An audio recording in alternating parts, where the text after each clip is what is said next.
Hello students, welcome back on my YouTube channel Chem on Chem. In this video, we will discuss about the 12th class chemistry chapter 4 chemical kinetics, and this is the very first lecture of that chapter. In this video, we will discuss the rate of a reaction. Students, in chemistry we deals with most of the reaction. हम chemistry में बहुत सारी reactions की बात करते हैं, बहुत सारे रिएक्शन से डील करते हैं, उनको लिखते हैं, बैलेंस करते हैं, समझते हैं, ठीक है। लेकिन अगर हम बात करें इन रिएक्शन की स्पीड की, इन रिएक्शंस की रेट की, तो इनका जो स्पीड होता है रिएक्शंस का, वो सभी रिएक्शंस का सेम नहीं होता, अलग अलग होता है। इट मीन्स जो रेट ऑफ रिएक्शन है वो डिफरेंट होता है। वो डिपेंड करता है कई फैक्टर्स पे, जैसे कि रिएक्टेंट की कंसंट्रेशन या प्रोडक्ट की कंसंट्रेशन, कैटलिस्ट, टेम्परेचर, रेडिएशन, इन सारी चीज़ों पे रेट ऑफ रिएक्शन डिपेंड करती है। कुछ रिएक्शन बहुत ज़्यादा फास्ट होती है, जैसे आप जिंक को हाइड्रोक्लोरिक एसिड में मिला दीजिए तो तुरंत ही इवोल्यूशन हो जाता है किसका, हाइड्रोजन गैस का, तो हम समझ जाते हैं कि एकदम से रिएक्शन हुई है, विद इन अ सेकेंड वो रिएक्शन हो रही है। लेकिन कुछ रिएक्शन बहुत स्लो होती हैं, जैसे एस्टर के हाइड्रोलाइसिस की हम बात करेंगे इस चैप्टर में। एस्टर का हाइड्रोलाइसिस एक स्लो रिएक्शन है। या हम बात करें रस्टिंग ऑफ आयरन, लोहे के कोरोड होने का जो प्रोसेस है, जो उसका केमिकल रिएक्शन है, वो भी स्लो है। इट मीन्स जो रिएक्शंस है वो डिफरेंट डिफरेंट रेट से प्रोसीड होती हैं, और इन्हीं सब चीज़ों को हम केमिस्ट्री के एक सेपरेट ब्रांच में पढ़ते हैं, जिसे हम बोलते हैं केमिकल काइनेटिक्स।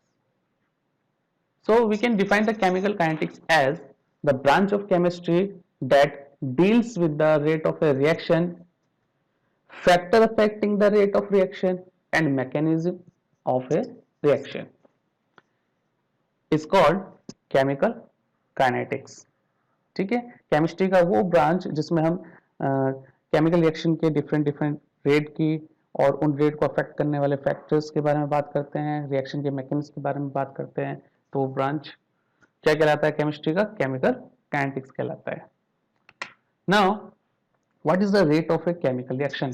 अगर हम डिफाइन करना चाहें कि केमिकल रिएक्शन का रेट क्या होता है तो कैसे डिफाइन करेंगे? इन फिजिक्स हम वेलोसिटी को या स्पीड को कैसे डिफाइन कर देते हैं? Distance divided by time, the distance travelled by an object with a unit time या इन a unit time.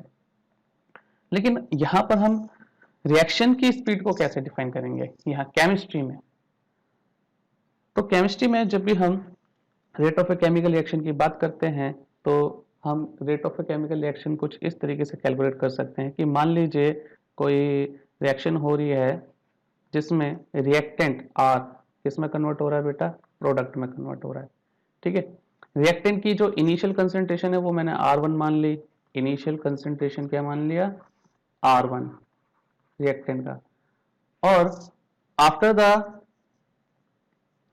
completion of reaction या after some time the concentration of reactant R become R2, ये final concentration मैंने ले लिया, और ये जो concentration में चेंज आया वो आया है T टाइम में। किस टाइम में? T टाइम में मैंने मान लिया। तो अगर मुझे रेट ऑफ रिएक्शन जिसे स्मॉल r से शो किया जाता है, रेट ऑफ रिएक्शन निकालना है तो मैं क्या करूंगा, चेंज इन कंसेंट्रेशन यानी R2 माइनस R1, और टाइम इंटरवल क्या था मेरा, T। ठीक है, इस तरीके से निकालूंगा। लेकिन मुझे पता है कि जो रेट ऑफ रिएक्शन कह रहा हूं, जो कंसंट्रेशन ऑफ रिएक्टेंट है वो डिक्रीज होता है during the reaction. Concentration of reactant decrease होती है। कंसंट्रेशन ऑफ रिएक्टेंट को ऐसे शो कर दीजिए, स्क्वायर ब्रैकेट में आर, ये सिंबल है कंसंट्रेशन ऑफ रिएक्टेंट का, ये डिक्रीज होता है। और प्रोडक्ट का कंसंट्रेशन, क्योंकि प्रोडक्ट फॉर्म हो रहे होते हैं ड्यूरिंग द रिएक्शन, तो प्रोडक्ट का कंसंट्रेशन इंक्रीज होता है। ठीक है, तो इट मीन्स ये जो आपका डिफरेंस आएगा R2 माइनस R1 का, ये जो चेंज आएगा वो क्या होगा, नेगेटिव होगा, क्योंकि कम हो रहा है ना। तो इसीलिए रेट को पॉजिटिव बनाने के लिए हम यहाँ पर माइनस साइन लगा देते हैं, अगर हम रेट ऑफ रिएक्शन रिएक्टेंट के टर्म में लगा रहे हैं। क्योंकि प्रोडक्ट फॉर्म होते हैं तो इसलिए प्रोडक्ट के लिए हम प्लस का साइन यूज करते हैं। Change in the concentration of product, delta P से हम शो कर देते हैं, divided by time.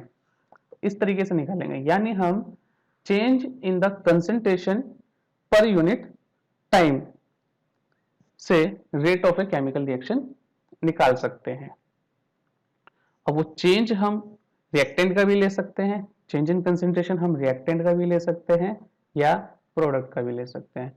So we can define the rate of a chemical reaction as the rate of a chemical reaction is simply the change in concentration of reactant or product in unit time, कि दिए गए time में reactant कितना कम हो रहा है या product कितना इंक्रीज हो रहा है, इस पे डिपेंड करता है rate of a chemical reaction. ठीक है, ये आप इस तरीके से भी डिफाइन कर सकते हैं थोड़े हाई फाई वर्ड में। It is the rate of decrease in concentration, जैसे कि अभी मैंने बताया कि रिएक्टेंट का कंसंट्रेशन घटता है, it is the rate of decrease in concentration of any one reactant. अब रिएक्शन में एक या एक से ज्यादा रिएक्टेंट हो सकते हैं, तो किसी भी एक रिएक्टेंट के हिसाब से आप रेट ऑफ रिएक्शन बता सकते हैं, या rate of increase in concentration of any one product, किसी एक प्रोडक्ट के कंसंट्रेशन के इंक्रीज के हिसाब से भी आप रेट ऑफ रिएक्शन बता सकते हैं।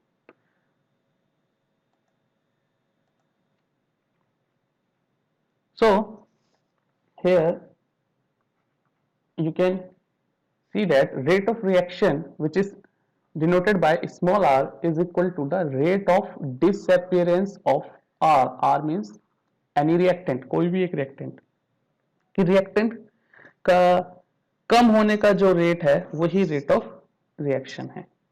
ठीक है, इसको हम कैसे शो करेंगे, r स्मॉल r यानी rate of reaction is equal to decrease in concentration of R reactant divided by time taken. तो जैसे कि अभी मैंने आपको बताया था, ये इसका क्या हो जाएगा माइनस, ठीक है, minus change in concentration of R, delta R ये क्या शो कर रहा है, ये शो कर रहा है change in concentration of reactant with given time interval. ठीक है, डेल्टा टी है क्या है, ये चेंज इन टाइम है, ये टाइम इंटरवल आप ले सकते हो। माइनस लगाना मैं बार बार यहाँ पर बता रहा हूँ कि अगर आप रेट ऑफ रिएक्शन रिएक्टेंट के टर्म्स में बता रहे हैं तो माइनस लगाना जरूरी है, क्योंकि रेट को अगर पॉजिटिव बनाना है तो यहाँ पर आपको माइनस लगाना है। ठीक है, वहीं अगर आप प्रोडक्ट के टर्म्स में बता रहे हैं रेट ऑफ रिएक्शन प्रोडक्ट के टर्म्स में बता रहे हैं तो ये हो जाएगा rate of appearance of P. ठीक है, so small r is equal to increase in concentration of P divided by time taken, so it will be equal to plus, यहाँ पर प्लस लगाना है डेल्टा P, ये थोड़ा सा मिस्टेक हो गया, यहाँ पर डेल्टा P आएगा बच्चे। ठीक है, डेल्टा P कर लेंगे आप लोग, delta P divided by delta T। Delta P क्या है यहाँ पर, change in concentration of any one product. ठीक है, तो ये जो ऊपर मैंने आपको रेट निकालने के एक्सप्रेशन दिए हैं, फॉर्मूला दिए हैं, ये सब क्या कहलाता है, एवरेज रेट ऑफ रिएक्शन। ठीक है, ना बात करते हैं unit of rate of reaction. तो देखिए भाई, हमने क्या करा, रेट ऑफ रिएक्शन अगर हमें निकालना है तो हम ले रहे हैं change in concentration divided by time. अब कंसंट्रेशन की यूनिट आप किस में ले सकते हैं, मोल पर लीटर, मोलैरिटी में ले सकते हैं, और टाइम आप सेकेंड, मिनट या आवर में ले सकते हैं। अभी फिलहाल मैं सेकेंड में ले रहा हूँ। ठीक है, तो ये क्या हो जाएगा, ये फाइनली हो जाएगा मोल पर लीटर पर सेकेंड। ठीक है, हम इस यूनिट से भी दिखा सकते हैं, लेकिन अगर आप टाइम आवर में ले रहे हैं या मिनट में ले रहे हैं तो उस हिसाब से यूनिट भी चेंज हो जाएगी। ये हो जाएगा मोल पर लीटर, मिनट में ले रहे हैं तो मिनट इनवर्स हो जाएगा। ठीक है, और अगर आवर में ले रहे हैं तो आवर इनवर्स हो जाएगा, मोल पर लीटर पर आवर, इस तरीके से हो जाएगा। ठीक, तो सिंपली डायमेंशन जो होता है रेट ऑफ रिएक्शन का वो होता है कंसंट्रेशन डिवाइडेड बाय टाइम। ठीक है, कभी कभी हम जो गैसेस रिएक्टेंट है या प्रोडक्ट है उनका कंसंट्रेशन हम पार्शियल प्रेशर टर्म्स में बता देते हैं, पार्शियल प्रेशर टर्म।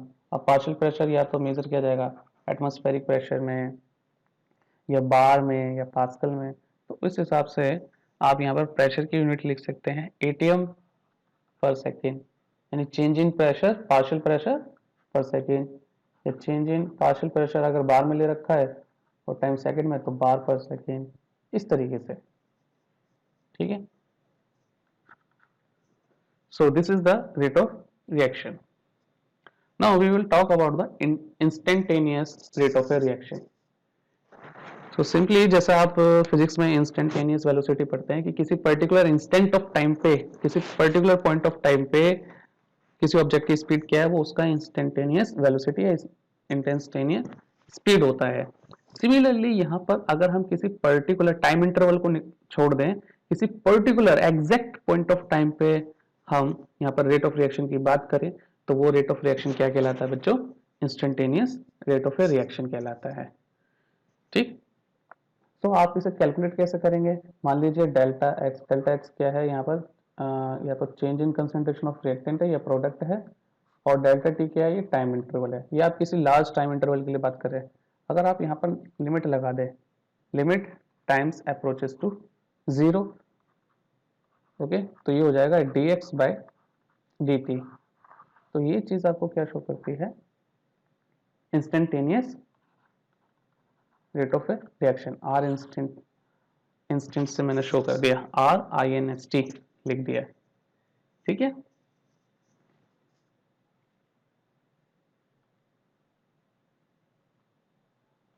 तो ये चीज आपको ध्यान रखनी है कि अगर आप लार्ज चेंज इन कंसंट्रेशन ले रहे हैं for interval of time, so this will give you average rate of a reaction, ठीक है। वहीं आप dx बाई dt कर रहे हैं, एक पर्टिकुलर टाइम पे कंसंट्रेशन में चेंज ले रहे हैं, तो ये आपको देगा instantaneous rate of a reaction, ठीक है। तो बेटा मान लीजिए आपको ये रिएक्शन करा रहे हैं R गिव्स टू P, तो इसके लिए आप इंस्टेंटेनियस रेट ऑफ रिएक्शन कैसे लिखेंगे? इंस्टेंटेनियस रेट ऑफ रिएक्शन हो जाएगा RINST लिख दीजिए। It means rate of instantaneous rate of reaction is equal to, अगर आप रिएक्टेंट के टर्म में बताने जा रहे हैं तो ये आपको माइनस लगाना पड़ेगा क्योंकि रिएक्टेंट घटता है, ये चीज ध्यान रखनी है। This is the common mistake done by the students. तो हो जाएगा डेल आर या change in the concentration of R divided by dt, और rate of reaction is also equal to plus small change in concentration of product delta dp divided by dt, ठीक है। तो आप इस तरीके से लिख सकते हैं। चलिए कुछ रिएक्शंस के लिए हम रेट ऑफ रिएक्शन लिखना समझेंगे, बट उससे पहले मैं थोड़ा सा डिफरेंस बता दूं कि एवरेज रेट और इंस्टेंटेनियस रेट आप कैसे कैलकुलेट कर सकते हैं बाय द ग्राफ, ओके। तो देखिए बेटा, ये कोई ग्राफ है जिसमें रिएक्टेंट की कंसंट्रेशन को कम होता हुआ दिखाया है कि इनिशियल टाइम पे 0.1 मोलर कंसंट्रेशन है, ओके। और वो विद टाइम क्या हो रहा है, ये कंसंट्रेशन विद टाइम क्या हो रही है? डिक्रीज होती जा रही है, और फाइनली 800 सेकंड के बाद इसकी कंसंट्रेशन कितनी हो गई रिएक्टेंट की? यहां से आप देख सकते हैं 0.02 मोलर हो गई, ठीक है। इट मींस अगर मैं change in concentration of reactant की बात करूं तो फाइनल कंसंट्रेशन मुझे ये लेना पड़ेगा 0.02 मोलर माइनस इनिशियल कंसंट्रेशन मुझे 0.1 लेना पड़ेगा, ठीक है। तो यहां से आपको चेंज इन द कंसंट्रेशन मिल जाएगा मोलर के टर्म्स में, मोल पर लीटर के टर्म्स में। और वहीं अगर मैं बात करूं डेल्टा टी की, टाइम इंटरवल क्या है? तो देखिए फाइनल टाइम 800 है, इनिशियल टाइम आपने जीरो से स्टार्ट करा था, तो 800 सेकेंड आ जाएगा, ठीक है। So if you want to calculate the average rate of reaction, what you have to do? You have to apply minus sign here, change in the concentration divided by change in time। दोनों की value आपको पता है, put कर देंगे, answer आ जाएगा, your answer will be there. लेकिन अगर हमें किसी इंस्टेंट टाइम पर रेट ऑफ रिएक्शन निकालना है, तो इसका जो कर्व गया है, ये जो कर्व जा रहा है, जैसे मान लीजिए हमें 600 सेकंड पे इंस्टेंटेनियस रेट ऑफ रिएक्शन बताना है, तो 600 के पॉइंट पे हमें टेंजेंट ड्रॉ करना पड़ेगा, we have to draw tangent, ठीक है। और जो टेंजेंट का स्लोप होगा, स्लोप ऑफ दिस टेंजेंट, तो स्लोप से हमें क्या मिल जाएगा, इंस्टेंटेनियस रेट ऑफ रिएक्शन मिल जाएगा इस स्लोप से, ओके।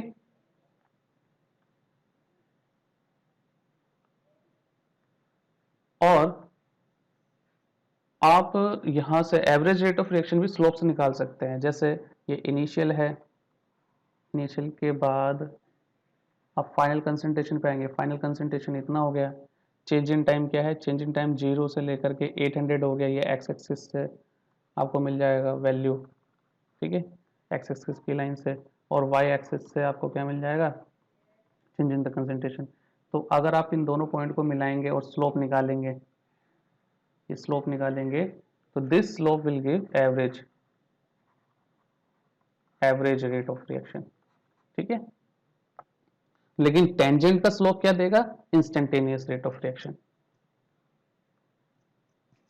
तो चलिए मैं एवरेज रेट ऑफ रिएक्शन और इंस्टेंटेनियस रेट ऑफ रिएक्शन लिखना बताता हूं इस पर्टिकुलर रिएक्शन के लिए। हमारे पास ये रिएक्शन है बेटा, 2 moles of N2O5 is decomposing and gives 4 mole of NO2 and 1 mole of O2। तो इसके लिए मुझे लिखना है, मैं सभी के टर्म्स में बताऊंगा, ये रिएक्टेंट के टर्म में भी और दोनों प्रोडक्ट के टर्म में भी। तो देखिए बेटा, अगर मुझे एवरेज रेट ऑफ रिएक्शन निकालना है, एवरेज, तो एवरेज रेट ऑफ रिएक्शन मैं पहले N2O5 के टर्म्स में बता रहा हूँ। मुझे पता है N2O5 क्या है, रिएक्टेंट है, और इसकी कंसंट्रेशन ड्यूरिंग द रिएक्शन, चाहे रिएक्शन कितनी स्लो हो या कितनी फास्ट हो, रिएक्टेंट की कंसंट्रेशन घटेगी ही घटेगी, डिक्रीज होनी ही है, ठीक है। तो मुझे यहाँ पर सबसे पहले माइनस पुट करना है, minus change in the concentration of N2O5 divided by change in time, ठीक है। और वहीं NO2 के टर्म्स में बताना है, NO2 प्रोडक्ट है, तो मुझे लगाना है plus change in the concentration of NO2 change in time delta T. लेकिन ये दोनों इक्वल नहीं होंगे। क्यों नहीं इक्वल होंगे, क्योंकि बेटा यहां पर ये देखिए, अगर N2O5 का 2 मोल डिक्रीज हो रहा है, यहां पर इसका 2 मोल डिक्रीज होता है तो इसका 4 मोल फॉर्म होता है, और वहीं ऑक्सीजन का 1 मोल फॉर्म हो रहा है, ठीक है। ऑक्सीजन का भी लिख देते हैं साथ के साथ, ऑक्सीजन प्रोडक्ट है तो प्लस आएगा, change in the concentration of oxygen O2 divided by change in time. जो रेट, एवरेज रेट है, वो अभी इक्वल नहीं है, लिख तो दिया मैंने, लेकिन ये इक्वल नहीं है, this is not the correct expression. Why, because you can see there is a change in the different mole, इनका रेट अलग अलग है। O2 का जितनी देर में 1 मोल फॉर्म होगा, NO2 का उतनी देर में 4 मोल फॉर्म हो जाएगा, तो इसका तो रेट ऑफ फॉर्मेशन ज्यादा है O2 के कंपेरिजन में। सो O2 और NO2 का इक्वल रेट ऑफ रिएक्शन करने के लिए हम क्या करते हैं, NO2 के रेट ऑफ रिएक्शन को इसके कोफिशिएंट से डिवाइड कर देते हैं 1/4। इसी तरीके से इसका इधर 2 मोल डिक्रीज हो रहा है, तो यहां पर रेट ऑफ रिएक्शन बराबर करने के लिए हम लिख देते हैं 1/2, ओके। इट मीन्स आपको जो कोफिशिएंट है रिएक्शन के, जो कोफिशिएंट है रिएक्शन में, उसको डिवाइड करना है, ठीक है, रेसिप्रोकल लिखना है आपको, अगर आप सभी रिएक्टेंट और प्रोडक्ट की कंसंट्रेशन को इक्वल करना चाहते हैं। सिमिलरली ये एक और रिएक्शन है, H2 plus I2 gives twice of HI, ठीक है। तो यहां पर अगर मैं सिर्फ बात करूं rate of decomposition of hydrogen की, तो वो हो जाएगा delta H2 divided by delta T, क्योंकि रिएक्टेंट है तो माइनस लगाऊंगा, ठीक है। लेकिन वहीं मैं इसको कंपेयर करूं rate of formation of HI से, तो delta HI divided by delta T आया, ठीक है। लेकिन H2 का 1 मोल डिक्रीज हो रहा है, तो HI का 2 मोल फॉर्म हो रहा है, यानी इसका रेट ऑफ फॉर्मेशन ज्यादा है, लेकिन रेट ऑफ रिएक्शन तो एक ही होनी है ना रिएक्टेंट और प्रोडक्ट के टर्म्स में। तो मैं क्या करूंगा, इनका जो कोफिशिएंट है उसको डिवाइड कर दूंगा। सिंपली इनके कोफिशिएंट को आप रेसिप्रोकल करके आगे लिख सकते हैं। यहाँ पर 1 है तो 1/1 1 ही रहेगा, लेकिन यहाँ पर 2 है, Hi2 फॉर्म हो रहे हैं तो ये आ जाएगा 1/2। ठीक है, पॉजिटिव। और वहीं आयोडीन का लिखना, आयोडीन का कोफिशिएंट 1 है, क्योंकि आयोडीन रिएक्टेंट है तो माइनस लगाएंगे, 1 है तो 1/1 1 ही होगा, और ये हो जाएगा change in the concentration of I2 divided by change in time. Okay, तो अगर मैं किसी एक जनरल रिएक्शन के लिए रेट ऑफ रिएक्शन लिखता हूं, और वो जनरल रिएक्शन क्या है, A plus B gives C plus D and small a b c d are stoichiometric coefficient। ये जो small a B C d हैं, इनके आगे capital A B C D के आगे वो इनके कोफिशिएंट्स हैं। ठीक है, सो रेट ऑफ रिएक्शन ध्यान से समझिएगा बेटा, rate of reaction is a के टर्म्स में लिख रहा हूँ, ए क्या है, रिएक्टेंट तो माइनस लगाऊंगा, ए का कोफिशिएंट क्या है, ए, तो 1/a आ जाएगा, change in the concentration of A divided by change in time. अब मैं बी के टर्म में लिख रहा हूँ, तो बी भी क्या है, रिएक्टेंट है तो माइनस आ जाएगा, कोफिशिएंट क्या है, स्मॉल बी, तो 1/b आ जाएगा आगे, change in the concentration of B divided by change in time. Okay, C के टर्म में लिखना है तो सी क्या है, प्रोडक्ट है तो प्लस आएगा, कोफिशिएंट क्या है उसका 1 सी है तो 1/c आ जाएगा, change in the concentration of C divided by change in time. फिर डी के टर्म में अगर मैं रेट ऑफ रिएक्शन बताना चाह रहा हूँ डी के टर्म्स में, तो क्या आ जाएगा, यहाँ पर प्लस आ जाएगा, कोफिशिएंट क्या है, स्मॉल डी, तो 1/d, change in the concentration of D with change in time. Okay, तो आपने ये रेट निकाल लिया, ये एवरेज है।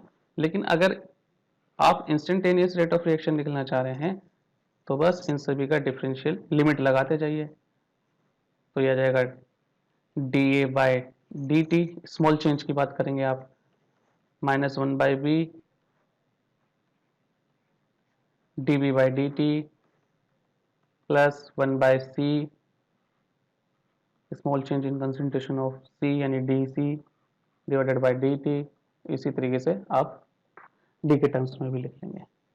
ठीक है, लेकिन एक बात आप ये ध्यान रखना बच्चों, ये तो मैंने आपको रेट ऑफ रिएक्शन लिखने का तरीका बता दिया, लेकिन अगर आपसे किसी पर्टिकुलर रिएक्टेंट का रेट ऑफ डिकम्पोजिशन या रेट ऑफ डिसअपीयरेंस पूछा जाता है, तो आपको इन रेसिप्रोकल्स को लिखने की जरूरत नहीं है, जो रेसिप्रोकल्स हैं इनको लिखने की जरूरत नहीं है, सिर्फ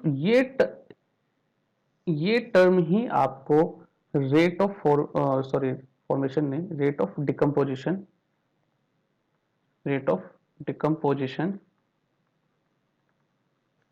ऑफ ए रिएक्टेंट बता देगा।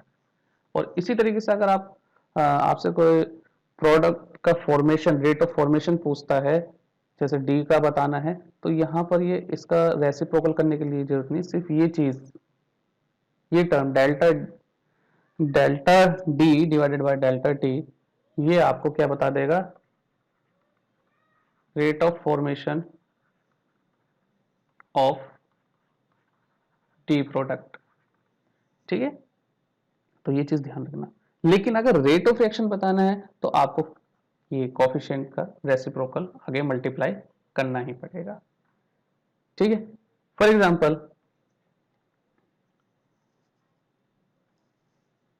अगर कोई मुझसे पूछता है कि भाई rate of formation of C का एक्सप्रेशन लिखिए, किसका एक्सप्रेशन लिखना है मुझे, rate of formation of C, rate of formation of C का एक्सप्रेशन हो जाएगा, क्योंकि सी प्रोडक्ट है तो प्लस लगाऊंगा, change in the concentration of C divided by change in time. But if in question the rate of reaction is asking, अगर मुझे rate of reaction निकालना है, रेट ऑफ रिएक्शन और सी की कंसंट्रेशन का मुझे चेंज दे रखा है, तो सी की कंसंट्रेशन के चेंज के हिसाब से मैं रेट ऑफ रिएक्शन कैसे निकालूंगा, प्लस इसका कोफिशिएंट स्मॉल सी है तो 1/c multiply by change in the concentration of C and delta T. It means plus 1/c को, यानी c के कोफिशिएंट के रेसिप्रोकल को मैं किससे मल्टीप्लाई कर दूंगा, rate of formation of c से मल्टीप्लाई कर दूंगा, rate of formation of c से मल्टीप्लाई कर दूंगा, तो मुझे रेट ऑफ रिएक्शन मिल जाएगी। तो कई बार क्वेश्चन क्या होता है, रेट ऑफ रिएक्शन दिया होता है किसी पर्टिकुलर रिएक्टेंट या प्रोडक्ट का, आपसे रेट ऑफ डिसअपियरेंस या रेट ऑफ फॉर्मेशन पूछा होता है, या रेट ऑफ फॉर्मेशन या रेट ऑफ डिसअपियरेंस दे रखा होता है, तो आपसे रेट ऑफ रिएक्शन पूछ लेते हैं, उल्टा पूछ लेते हैं। ठीक है, काम यहाँ पर सारा एक्सप्रेशन का है कि आप एक्सप्रेशन को थोड़ा ध्यान से रखिए। ठीक, सो आज की वीडियो में बस इतना ही। Please like, comment, share and subscribe my video. तक के लिए टाटा बाय बाय।